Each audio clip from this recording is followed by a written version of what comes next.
Hello, everyone. Thank you for joining us today. My name is Mike Holland. I'm the Director of Workforce Development Strategy at the Greater Boston Chamber of Commerce, and I'm excited to welcome you all to this important conversation focused on apprenticeships in the life sciences. But before we dive in, I have some brief housekeeping. The first is to let you know that this virtual session is brought to you by the Chamber's signature workforce development program, the Massachusetts Apprentice Network.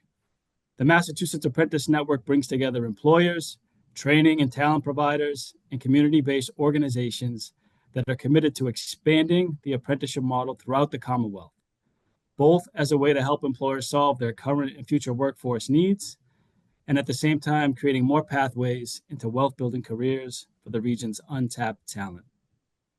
The Massachusetts Apprentice Network is committed to placing 1,000 apprentices by the end of 2027. If you'd like to learn more about the Massachusetts Apprentice Network, please check out the link that is being added to the chat, and feel free to contact me with any questions about how to join. Another great way to learn about the network is to attend our upcoming anniversary celebration on April 23rd from 9 o'clock to 10:30 a.m. at our Greater Boston Chamber of Commerce office downtown in Boston. During this event, we will share our latest impact report and report on the progress of the network that has been made since launching in 2022. More details, including our great roster of speakers and registration info, can be found at the link that is being added to the chat momentarily. I would like to thank our funder for today's event, the Richard and Susan Smith Family Foundation, as well as the Cumming Foundation for all their support. I'd also like to thank the Mass Business Roundtable and Accenture for their partnership in launching the network, as well as all the network members who are in the audience today. Finally, let me thank my amazing chamber colleagues who helped organize this event, Jessica Sandin, Keisha Chalmers, and Abigail Amatucci. Throughout today's session, please feel free to utilize the Q&A feature to submit questions and comments for the panel to react to. We will try to reserve a good amount of time at the end to address your questions, so please feel free to send them in. Okay. The goal of today's discussion is to hear how employers, training providers, and intermediaries are leveraging the power of apprenticeships to connect untapped talent to careers in the life sciences. And I can think of no better person to lead this conversation than my friend, colleague, and our moderator, May Tobin-Hochstead. At Year Up, May has played a pivotal role in expanding workforce development initiatives and driving impactful employer partnerships. In 2024, May partnered with MassBio in the city of Boston to launch the Life Sciences Career Alliance in Greater Boston, securing critical funding and bringing together stakeholders to improve employment outcomes for underserved talent. Thank you, May, for lending your expertise to this session. I will go ahead and hand it over to you. Thank you so much, Mike. Wonderful to be here with you today. Thank you to the Chamber for organizing this and for your work to really bring apprenticeships into the forefront of the workforce development conversation. I know that I'll be at the celebration event in April, so hopefully see many of you there. We have an additional member of our panel that is having some technical difficulties. So we are going to get started with introductions, but hope that at some point we'll be able to get Stefan in here. But let's get started. Thank you all for being here. Really excited to be joined in this conversation by the people who are doing the work to make apprenticeships in the life sciences happen. So Chris and then Brian, would love for you to start off by introducing yourselves and sharing what's your connection to apprenticeships. Chris, you can go first. Great, May, thanks. So my name is Chris Brett. I'm a senior manager in charge of maintenance and utility operations at the Pfizer plant in Andover, Massachusetts. I'm also the point of contact at the site for the Mass Bioed apprenticeships that we take part in here, both the biomanufacturing technician and the lab support specialist. Great. Hello, everyone. My name is Brian Souza, and I just want to thank Mike and the Chamber and May for the invitation for us to join this session. I am the Vice President of Workforce Development and Operations at the Massachusetts Biotechnology Education Foundation, more affectionately known as Mass Bioed. And for the past 3.5 years, we have operated and been the sponsor of an apprenticeship program that trains, recruits, and places apprentices in life sciences companies across the Commonwealth. Wonderful.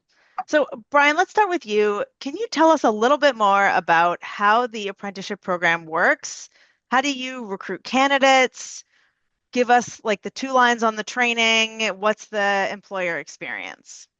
Sure, happy to do that. So as all apprenticeships do, the apprenticeship program really begins with the employer. So employers like Pfizer, who identify their talent needs that are a match for one of the roles that we have registered as an apprenticeship. I should say, here in Massachusetts, we have three registered apprenticeship roles. One is a biomanufacturing technician, the second is a lab support or lab operations specialist, and the third is a clinical trial associate. So really beginning with employers, identifying their talent needs. We are then continuously recruiting in community for candidates. And what we try to do is really tap sources of talent that aren't readily accessible or on the radar of employers' existing talent acquisition programs. So we are partnering with lots of community-based organizations, with hiring centers. We're using online tools, again, really trying to reach the individuals in community who have an interest in the industry but don't necessarily see a pathway into it. At that point, Mass Bioed does a bunch of screening with candidates. So interested individuals attend an information session. We do interviews, background checks. We do a basic math and language screen to ensure that the candidate can be successful in training and on the job. We then send a set of candidates to the employer, and it's not until the employer selects a candidate that they officially become part of the program. At that point, depending on the track, the apprentice participates in between 9 and 15 weeks of classroom and lab-based training. And in Eastern Massachusetts, we partner with Northeastern University. In Central Mass, we partner with Worcester Polytechnic Institute. And that's where they're getting the fundamental initial training that they receive. At the end of that 9 to 15 weeks, the apprentice arrives at the employer partner for what is officially 2,000 hours or roughly a year of paid on-the-job training, where they're continuing to be trained and developed in that specific role. At the end of that whole process, the individual is a registered apprentice in that role. And to sort of flash forward to outcomes, in our experience, over 90% of those individuals are then offered regular employment, most often in the company where they apprenticed. Thank you so much, Brian. It's so helpful to hear about how thoughtful you are at every stage, both making sure that you're involving the employers as also building partnerships with educational institutions. And of course, the outcomes of your program are just so impressive. Chris, tell us a little bit about, the apprentice experience at Pfizer. What is it like for them when they join? And what's the career trajectory after the apprenticeship program is over? Yeah, thank you. Once we receive the apprentices on site, they're immersed as they would be a full-time employee. They go through a welcome week. They receive all their, kind of basic site and job training on a broad level, and then they head to their work areas. And then it's really that OJT that Brian was talking about. It's immersive. It's full-time. They're here. They're working side by side with folks that have been doing this for years. Master process technicians and things of that sort. And at that point, they're here to learn and to do their job. And once on site, once they get that foot in the door, it's kind of about, their aptitude and how, what they're willing to do and how hard they're willing to work. And that's, I think, one of the real reasons that we've been so pleased with the program is just the drive that we see of the individuals that are coming in the door is really, it's exactly what we're looking for. Thanks so much. And for those of you who aren't up on your workforce development lingo, OJT is on the job training. Stefan, I see that you've joined us. I'm not getting your camera, but if you could come off mute and just confirm you're there, we'd love for you to introduce yourself and tell us about what's your connection to apprenticeship. Yes, I am here. I seem to be having some issues with my camera here. I don't know if you guys could hear me. Let me know if you can. We can hear you. Okay, I guess I'll be the invisible guy in the room for now, but at least you can hear me. So yeah, I mean, I'm one of the apprentices from Mass Power Ed. I was sponsored by Pfizer, and I've been with the program for a little bit over a year now. It's been as Chris just really stated. We go to the training with Mass Bio Ed, and they do an amazing job preparing us to be on the job. And once we get on site, with like as I did with Pfizer, you start training with people that's been there for a while doing the work. They tell you, they explain to you what the work is all about. They train you into the activities that you're gonna be doing on a daily basis. And so you're there to work and you're there to learn from that point on. We've been well prepared by then by the apprenticeship program, and we're pretty much ready to do the job by that point. And we're learning the minor details that may be, that are proprietary that others don't know about, and we have to learn that on the job. And that's how it goes from there. And so far for me, it's been a great experience. I'm learning a lot, and I am very excited about the work. Stefan, thank you so much for that ringing endorsement of the program. And already a theme that's emerging is the level of readiness that apprentices have when they get to the workplace, in terms of their skills and ability to hit the ground running, which is obviously something that we know such a priority for so many employers in hiring. Stefan, tell us briefly what you were doing before you found the Mass Bioed program and why you were interested in the apprenticeship program. Okay, well, I'll be very brief about that. Prior to that, immediately prior to that, I worked for a staffing agency, a healthcare staffing agency. And I did go to college. While I was in college, I was doing research. I'd always been interested in research. So I did research in academia.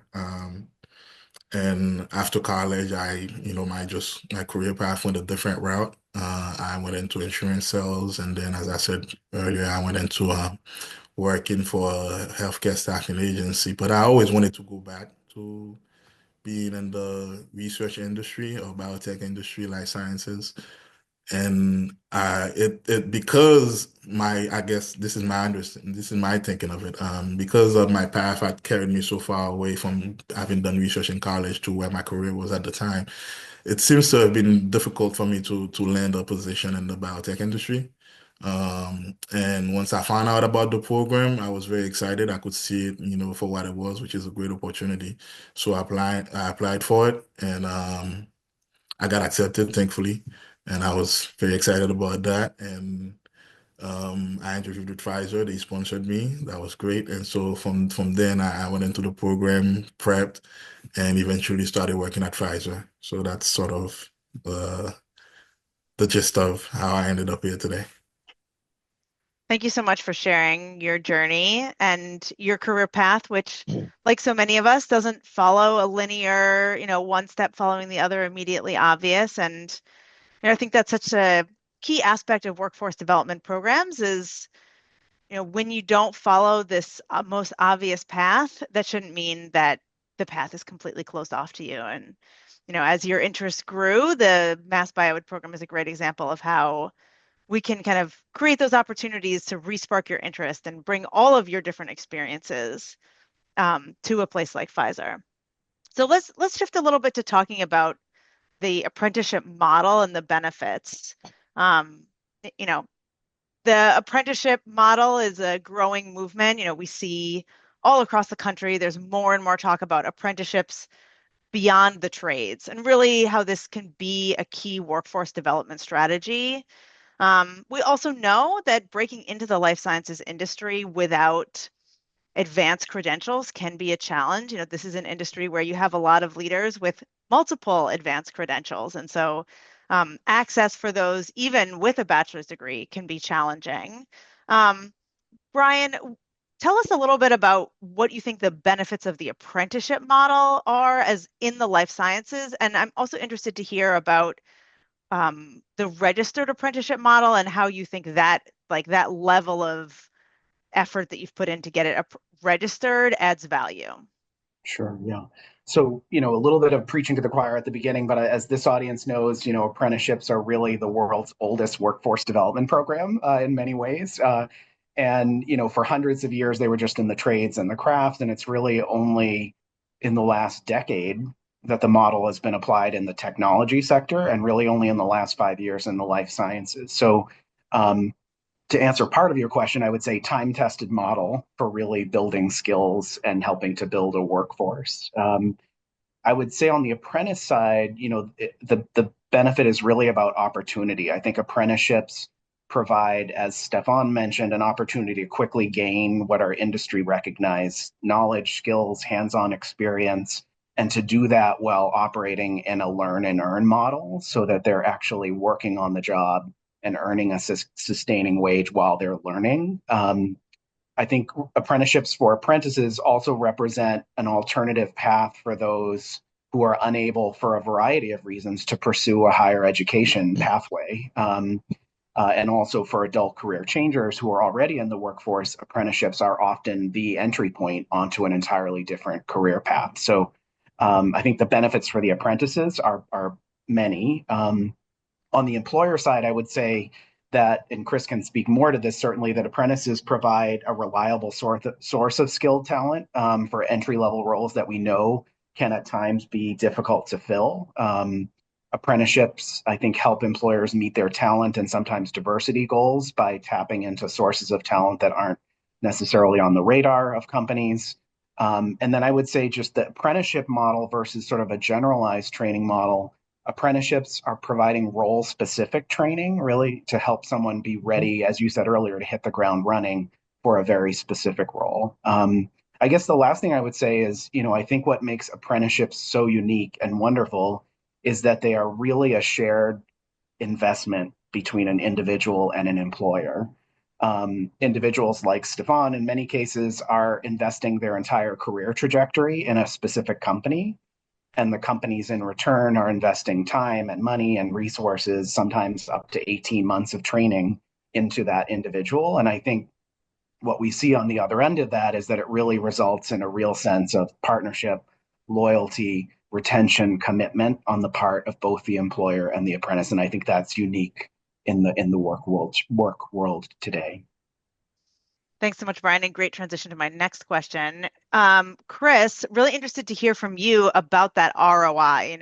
What is the investment that a company can expect to make to really make this program work? And then what do you see as the return that you're getting? Sure. Yeah. I mean, there's the upfront costs that are associated with a program like this, covering Pfizer covers the educational piece, the administrative fees, the stipend that the candidates receive, the apprentices receive while they're in the educational portion. But it's when we look at what we're getting, it's money well spent. I mean, we do it time and again. It's really what you're getting it by the time they get on site, they've already successfully completed that educational piece. So they're committed to it. Right. So they're walking in the door to your facility and you've got a committed individual who's already been successful through the first kind of gateway. And that's a big deal to know that, you've put out that initial investment up front, but you're already getting that when they walk in the door of your site. And Stefan, you knew from the moment that you were admitted to the program that Pfizer was going to be your home eventually. So how did that kind of knowing that you were going to Pfizer and that was the intent, how did that affect your experience in the program? Well, when I saw the list of sponsors and within my heart, I wanted to go to Pfizer to begin with. So because they're a big CDMO and it's Pfizer. So when I interviewed with them and I got the call back that yes, they accepted me, I was super excited, right? And the added bonus is I'm not too far away from where their manufacturing plant is, so it's a short backward commute for me, so no traffic, which is very, very good. And I also knew I was gonna be part of with that was very excited to me. The sort of exposure to that level of excellence in doing the work I found that to be exciting as well. I knew I was going to be getting a lot out of that. So I was very I was just grateful to have been sponsored by them, and then I'm very excited to kind of be able to learn what I was gonna be learning working for a company such as Pfizer. And so far, I have to say, it's been, moving at the speed of light, but I'm learning quite a bit, and it's very interesting working there for sure. It's very interesting in a lot of ways. It's not just in terms of actually doing the work that's there to be done, but it's so many little nuances that you have to pick up on in order to be successful there. And I find it all very exciting. That's great to hear. And I think it's a really, really interesting aspect of this particular model that the employers are involved at the front end as well. And, you kind of get to build throughout the training your excitement, knowing already, this is where I'm going. Brian, I have an audience question that I'm going to put to you right now, which is, what are the qualifications or level of experience that someone needs to have in order to be admitted to this program? If they have no prior experience in biotech or they have a big career gap, would they still be eligible? Absolutely. So the only requirements to apply to enroll in the program are that you be 18 years or older, have a high school diploma or equivalent, and be legally eligible to work in the United States. In our case, depending on the track, between 65% up to 80% of enrollees don't have a bachelor's degree, have less than a bachelor's degree. So that gives you a sense that a degree isn't a requirement in the program. But those are the only upfront requirements. Great, thank you. I love how accessible it really is. And I know that Stefan mentioned in our prep call that he wished he'd known about it earlier, right? So just getting the word out about this opportunity and having people understand the potential that there is huge. Let's shift to talking about how we can kind of gain buy-in, right? So we know we've got some great people on here. The folks on this call are going to be talking about how great this is and how they can bring this to their employers or bring their students here. Chris, how have you and others at Pfizer shifted the narrative internally about the qualifications that are required so that you really have this on now obviously strong and developed partnership with Mass Bioed? So I entered the industry in a non-traditional method, right? And so I kind of, when I was made aware of this program, we looked to get involved. We didn't necessarily have full buy-in from our operational side. Was a lot going on. They have all these other programs that they're dealing with, internships and things like that, learn to work programs. So I took that for our first cohort of 3 into our utility operations group. That's all it took. These folks were on site. People started to see them, interact with them, and were like, hey, how do I get involved? They were quickly integrated into the operations team. And then from that point forward, it was how many, how many headcount can we devote to this? And then, based on budgeting, and then how soon can we get them in? And so once we were able to establish it on site, it really speaks for itself. I mean, you talk about buy-in. When we have to present to higher levels of management, we always have to give like a people pillar that we have to cover. We're always asked to include the apprenticeship. Always. They always want to hear from apprentices. They want to hear about their stories. They want to hear about what they've learned and how it's changed lives. And I mean, I think, as an employer, I feel like you're getting more out of it oftentimes than the people that go through the program, really. That's great. So what I heard from you was it's really about, start with your champion. If you believe in it, how can you make it happen on a small scale? And then that kind of demonstrates the value and brings others in. Yes. Brian, what other strategies do you and your employer champions use to foster buy-in? Yeah, I would say, it's really about relationship, is probably the key theme, both the relationships that we work hard to build with employer partners over an extended period of time. And then, of course, the relationships that people like Chris build internally within different companies. So I think that that's key to the program's success. And, in our case, we might talk to an employer for multiple years about the program before the time is right to move forward. So it's staying committed to that relationship. I think the other important piece is that remembering that for the most part, employers don't see this as a charitable activity, right? This is part of their talent strategy. And so, for us, it's really about making sure we are understanding the talent priorities of each company, understanding how those priorities are shifting over time, particularly over the last few years, and being willing to do everything we can to meet employer partners where they are, to try to help make the program work. I think Chris's example of sort of this, let's try this out, I think we've seen work in multiple companies where, we'll start with one or two apprentices, see how that goes, and then build from there. So I would say those are some of the other core strategies that we employ. And Brian, this is a question for you, but Chris, you're welcome Yeah. to chime in as well.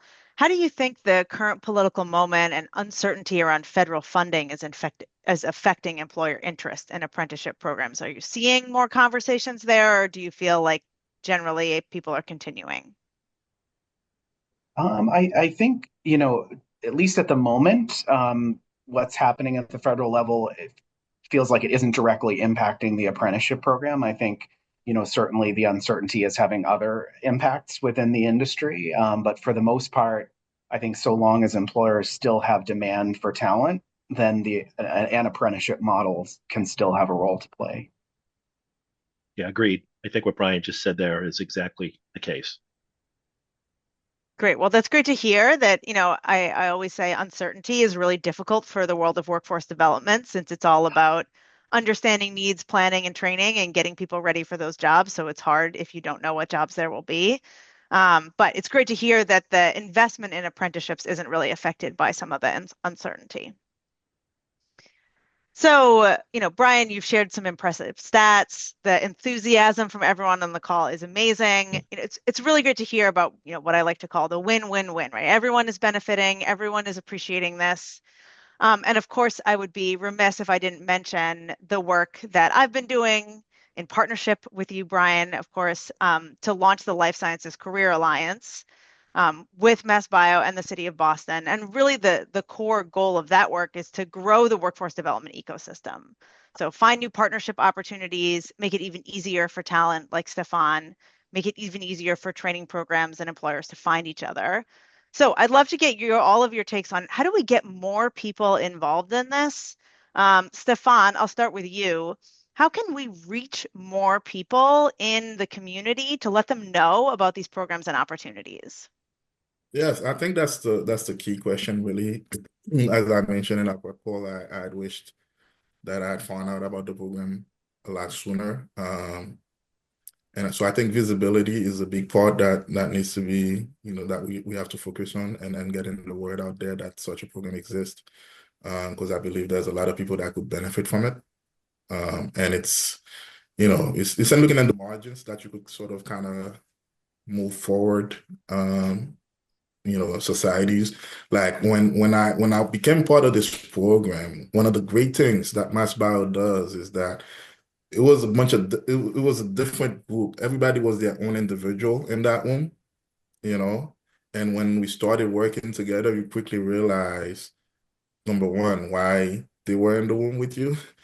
And number two, you start realizing I really do want to work with that person, even though we're being sponsored by different companies who aren't all going to the same companies, but you realize that this is a key talent that otherwise might not have been able to benefit from such an opportunity, And so I think it's important to really kind of push for this program to become much more visible, and find those people that are supposedly on the margins that may not find those opportunities to become integrated within the workforce, because I think everybody benefits greatly from it, from the apprenticeship program itself to the sponsors such as Pfizer. They're going to get a different perspective, a different tone and talents, really, that's going to benefit their companies. So I think that's important.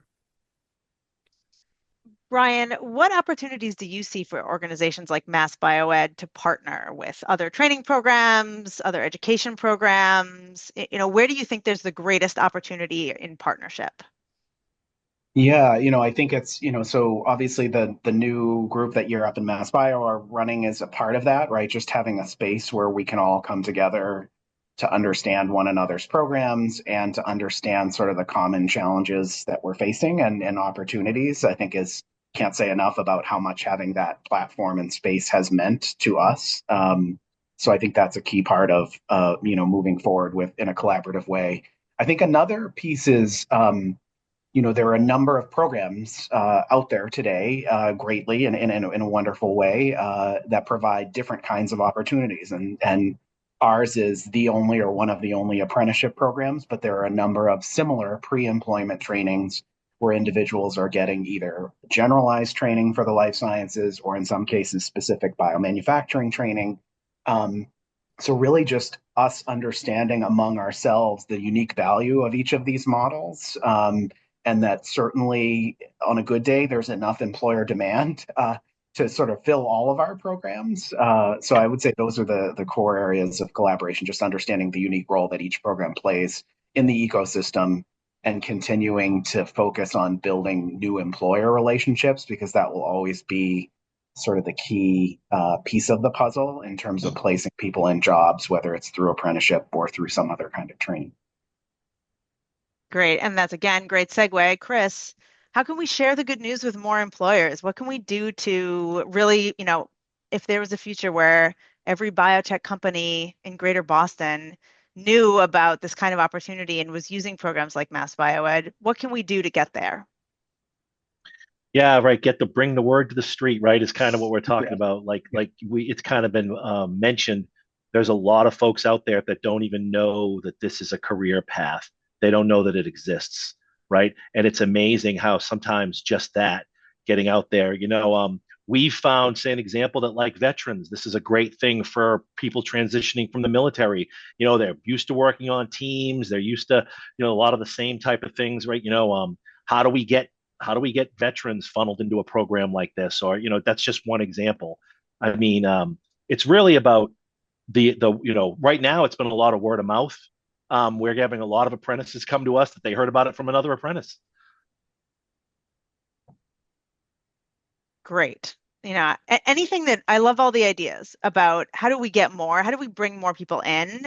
This is obviously such a successful model. And Brian, as you mentioned, there's other models as well. There's other programs. Yeah. And, I have a dream where we are really all working together, as you said, Brian, create more opportunity and that every employer has the opportunity to bring on great people like you, Stefan.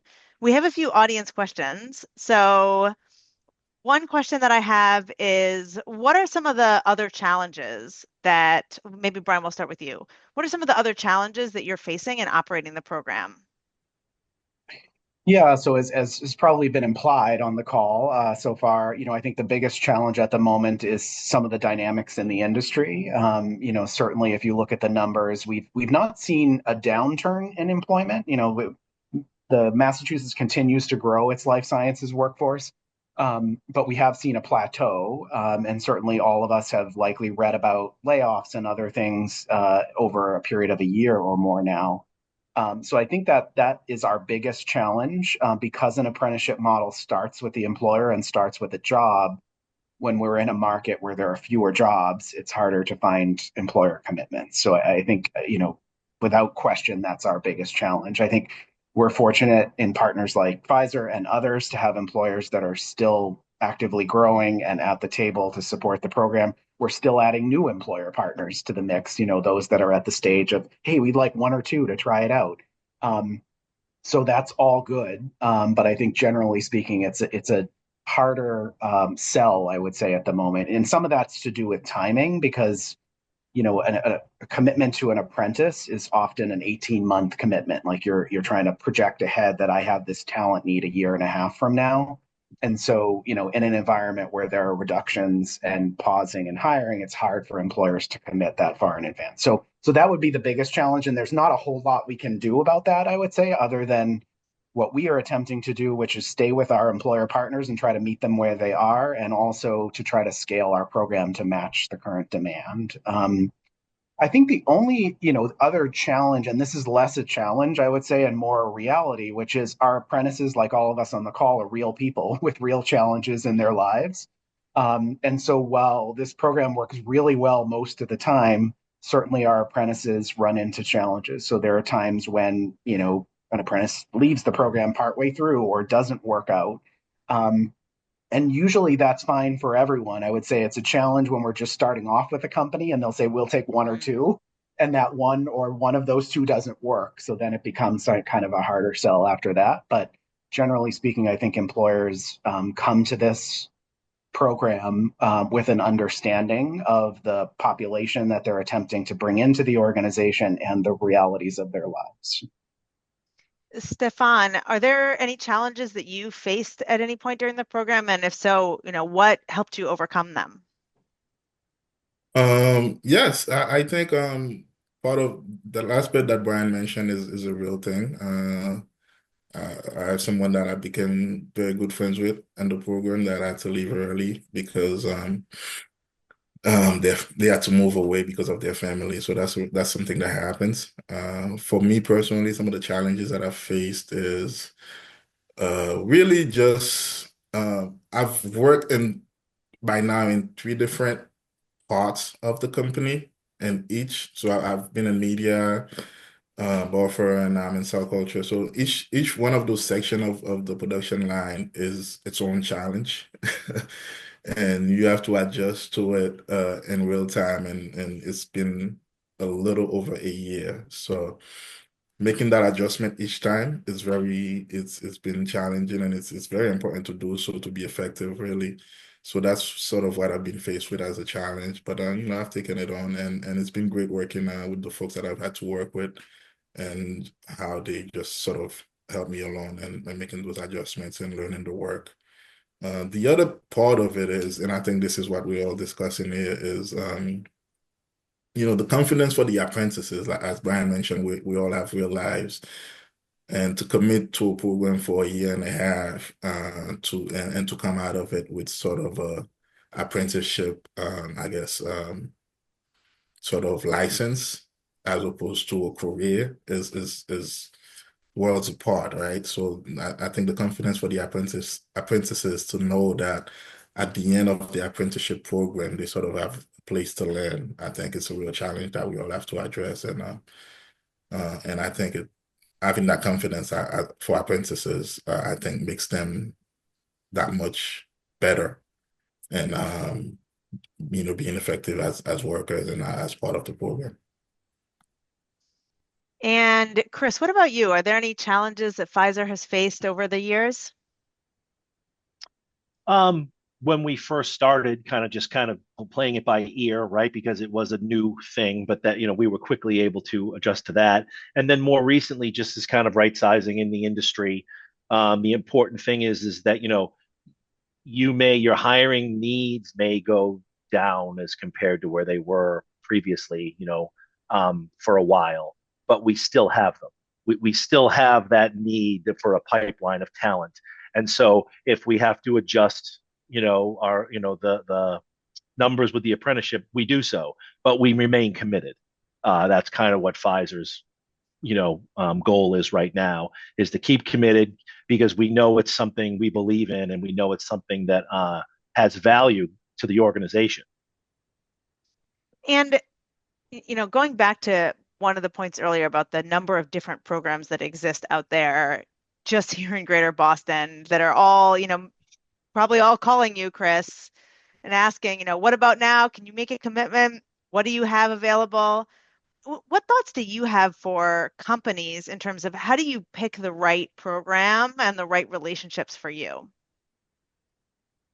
So with us, it was like Brian said, it was that kind of growing relationship with Mass Bioed, right? Getting to know the people and really understanding the program and also being in the beginning, right? Being able to give the input. I mean, even along the way, right? If you were an employer that was just joining now, they're going to listen. They're going to take input that if you have it towards curricula and anything else you have. I mean, that was our number one kind of criteria, to be honest with you, was were we going to have a partner that would listen to our feedback and that we would be able to work with on that level. Great. I love that. Really looking for someone who seems to understand and listen to your needs is a great starting point for any relationship. Brian, another audience question. Asking about the role of the city and the state government in promoting these programs and really supporting you. Is there anything that has worked in terms of the partnership you might have with government? Is there anything you wish the city or state government would do? From my experience, which now is just about 2 years with the program, I would say that the support from both the city and the state have been tremendous, both the financial support in some cases for the program, which helps us offset the cost to the employer, as well as just the general, so we work with the state and the Department of Apprenticeship Standards, right, is the office through whom our apprentices are registered, and just having their support initially to get the programs registered, as well as their ongoing support to keep that registration active and things like that, all those technical pieces of running an apprenticeship. And then I think the city and the state have been a huge support in helping to promote the program, both to potential apprentices as well as certainly connecting us to employer partners over time. So yeah, there's nothing additional I could think of. I think continuing the support that they provide today is what would be most helpful. Yeah, and I have to add, I think the city of Boston, at least that I've worked with, and the state of Massachusetts are hugely invested in the success of the life sciences industry, which to me is really one of the keys to the success of the industry here and their investment and interest in workforce programs. The state has just launched the Mass Skills Coalition as well, themselves committed to removing degree requirements. So I really appreciate living in a state like Massachusetts where we see that kind of leadership from all different levels of government, and also an acknowledgement that we really need to make sure we have industry here at the table to understand, like, is what the government is doing actually serving your needs? Is there, are these programs effective? And continuing to be responsive to that as well. So we've got probably 5 or 10 more minutes. I'll just say to the audience, if you all have any questions, feel free to put them in the Q&A as we're doing our best to respond to them. Stefan, a question for you. Seems like you've had a great experience at Pfizer. If a new company was looking to create an apprenticeship program, what do you think are 1 or 2 best practices that you would really encourage them to implement? I think, well, for one, I would say definitely partner with MassBioEd. That's they do a great job, preparing their apprentices to get into the workforce. I also think, once the apprentices get into the company, start working with the sponsors, having a greater proximity to the apprentices, which Pfizer does a good job of that. I think it's pivotal. I think it's great for them in terms of allowing them to really have a space and be able to feel more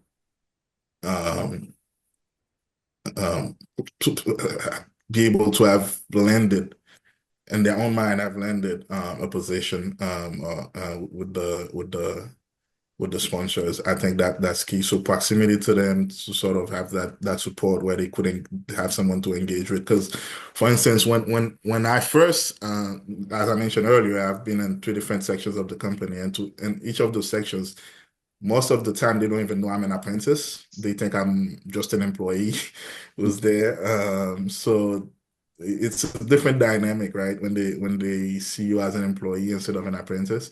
So that proximity to have somebody there that knows you're an apprentice and is there supporting, I think is something that's that I would find to be helpful.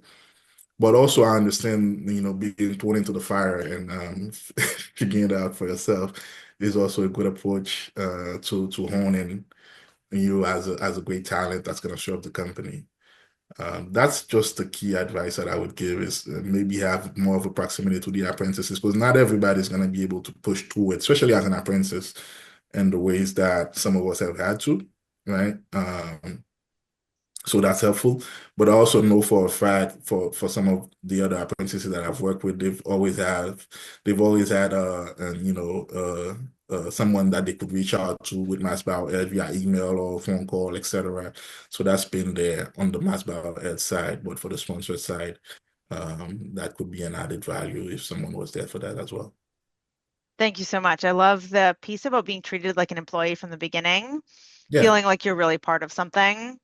Yeah. Okay, well, I think we would also be remiss if we didn't include some kind of conversation about AI and virtual reality. So, Chris, question for you. How is AI or isn't AI affecting your business? And are there any kind of new skills that you think it's really important for people who are about to join the industry to develop? Just a basic understanding, really, if they're just, joining the industry, understanding what you're getting into and how it can be used. Um, but beyond that, I wouldn't say no for these roles. There isn't much. No, we're looking to implement more towards training and things like that, and applications on the floor. But it's on a case by case basis. And then I would say to an individual getting into one of these roles, I don't think it's something that you need to be overly worried about. And then any kind of basic knowledge and education on the matter is more than enough. Great. It's good to know that AI is not taking over everything Yeah. yet. Right. Not yet. Brian, what about you? Are you doing any training about AI? Have you explored any virtual reality? Anything new on the technology front? Yeah, so it's so funny you say that because I'm at a conference right now in North Carolina that's focused on biomanufacturing, and I just had lunch with two people who are developing a virtual reality training tool for biomanufacturing. So there's stuff happening for sure, and promising, right? This ability to really give someone this in-depth chance to learn a technology like a bioreactor, how to set up a bioreactor using virtual reality sounds interesting. So I would say, for the most part, we're sticking to the curriculum as it's been developed in partnership with industry and Northeastern and WPI. We do evolve that curriculum over time, almost by cohort as new things emerge. So trying to stay as current as we can. Just as a separate small plug, our conference, Mass Bioed's conference this year on June 3rd at Boston University, has a focus on technology. So what does it mean for Massachusetts to prepare its workforce for a technology-enabled future is how we're referring to it. So looking forward to that as a chance to hear from some industry experts in particular about how they're both balancing the technology and the people dynamics at this point and going forward. Yeah, great point. And I'm so glad you made that plug because I hope that everyone on the call will join us for that conference. I know I will certainly be there. It's a great opportunity. I think we're really lucky to have that kind of one-day workforce conference for everyone to come together and talk about the key topics. And I absolutely agree that the pace of technological change seems to be accelerating faster than ever. And so there's really a lot to talk about, whether it's how we're not changing or, kind of the new technology that's emerging. One other question from the audience is, what other roles could we be placing into via the apprenticeship program? Brian, I'm sure you must hear about this. Chris, I'd be interested in your take. Like, what else, where else could we expand to within the life sciences? Yeah, I think I don't want to say the sky's the limit, but right, pretty much any entry level role in the industry is probably apprenticeable. So I think there are many opportunities. We started with these three because they seem to be, and in particular, the biomanufacturing technician role seem to have the most industry demand. And we also know that there are employers who, take apprentices in biomanufacturing and put them in related roles in quality control and quality assurance and tools making and things like that. So, in some ways, the curriculum, I think, is flexible enough to help prepare someone for a variety of roles. But I think we could certainly explore apprenticing other roles as there is industry demand. And what about you, Chris? What do you think? Where would you love to see expansion and more training? Production maintenance, mechanics, instrumentation, critical utilities operation. I mean, there's a whole bunch that goes into keeping a facility up and running. And again, it's a skill set that there's not a lot of training being done, and there's not many people even know that it's a career choice. Same type of thing. So, and there's all kinds of opportunities that are out there. Wow, Chris, I'm so glad that we're recording this because List, yeah. I'm definitely going to be writing that down. And great point. I think, it is such a great point about the opportunity around roles where there isn't classically training already existing. And many people don't even know that these can be jobs, much less careers, which makes it a great fit for, this kind of partnership to really build out that training. And okay, we're going to do a last question for everyone. Stefan, I'm going to start with you. What advice would you give to someone who was thinking about joining a program like Mass Bioed, thinking about becoming an apprentice, but isn't sure yet? Well, I'd say definitely go for it. Go for it. One of the things that concerned me when I started with this program, and I asked a question in the beginning when I was interviewing, is that it's a year-long commitment as an apprentice, right? And so what comes after that? That was the question for me. And I think for someone who's thinking about it, maybe that what they would be concerned about as well. But that's definitely say go for it. Because, in the end, on the low end of it, you come out with a license as an apprentice, right? And then that opens a lot of doors for you. Or you come out with a career. And again, that's a big plus. So definitely go for it. That would be my advice to anyone who's thinking about it. Thank you, Stefan. Chris, what do you think is the number one thing that you would like, if there's any employers on the call, any people who are working in industry, what's one thing that you think they should take away? And I'm going to push you to say not just partner with Mass Bioed, because we all know that they're great, but beyond that, what's really one takeaway for employers? To me, again, I'm going to come back to the commitment. It's the fact that you're getting committed individuals that have already shown a certain level of desire and ability, and I mean, even availability, right? They've made themselves available to complete that educational piece by the time you're getting them. I mean, I think that just displays a level of commitment that you don't know you're getting in some other candidates. Love that. And Brian, for those who are elsewhere in the ecosystem, funders, training organizations, we maybe have some folks from the city on. What do you think is a highlight for those who are elsewhere in the ecosystem about what we can all do to kind of continue to drive this movement? Yeah, I think it's really focusing on two things. One are the data, the outcome measures, sort of the numbers we've shared on this call, as sort of a key driver of the success of a model like this. And then the second would be to focus on the stories like Stefan's. I have the privilege of being able to connect with apprentices across the board. And so, I was thinking about a moment recently where one of them sort of shook me and said, "You don't know what a difference this has made." And I said, "Yeah, I know." He said, "No, you don't understand what a difference this has made in my life." So I think being able to continue as an ecosystem to share the story of all of these programs and the impact they have on people's careers and lives is the winning strategy going forward. Yeah, and that's such a great point, Brian, because I think sometimes we don't emphasize enough just the positivity and joy that can come from being connected to people who are just really excited to be joining their careers, starting their careers, working at a company. Stefan, your energy was so infectious on this call. And it's really, we don't typically pitch that when we talk about a talent pipeline. It's about someone who's trained, coming in ready to hit the ground running. But really, you're also getting someone whose level of enthusiasm and, Chris, to your point, commitment is going to be different. And I think for all of us who are part of this work, the joy of working with each other and being part of this ecosystem is so rewarding. So I hope that for those of you who are just learning about this, that this is motivating and exciting to get into it. And for those of you who are already part of the work, thank you for everything you do.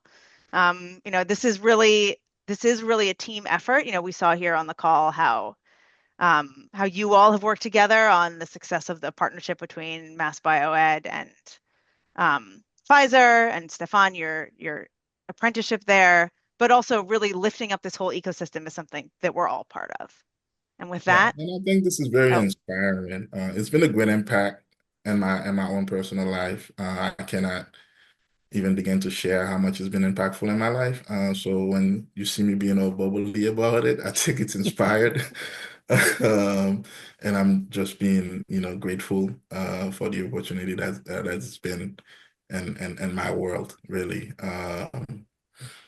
So it's not just, as you mentioned, it's not just somebody who's ready to hit the ground running and all of that stuff. There's the human element of it too, the whole human experience that comes along with it, and transitioning from a stage in life prior to, and then being part of the apprenticeship program and having a career at a and biotech with some sponsor of the program. It's a big transition, and it happens very quickly, and it's very impactful, really, you know. And so when you mentioned earlier about challenges that I face on the job, I always look at it as how grateful I am to be there, you know. So those challenges, you know, I can easily face them if there are any. And the challenges I've seen so far has just been things that have shaped me to be better and more effective, you know. So it's been so impactful in so many ways. So that's why I'm smiling throughout this call. And I'm very grateful for the program, truly, you know. So it's great. So when you're discussing buy-ins with potential sponsors, it's important, I think, to mention the human impact of it. You know, let's not just look at the numbers, but you know, the how you, and it's probably a harder sell to pitch that to someone, but I think that's very important also. Yeah. Well, Stefan, what a great note to end us on. Mike, over to you. Wow. Thank you, Stefan. Thank you, May. Thank you, Brian. Thank you, Chris, for a wonderful panel conversation.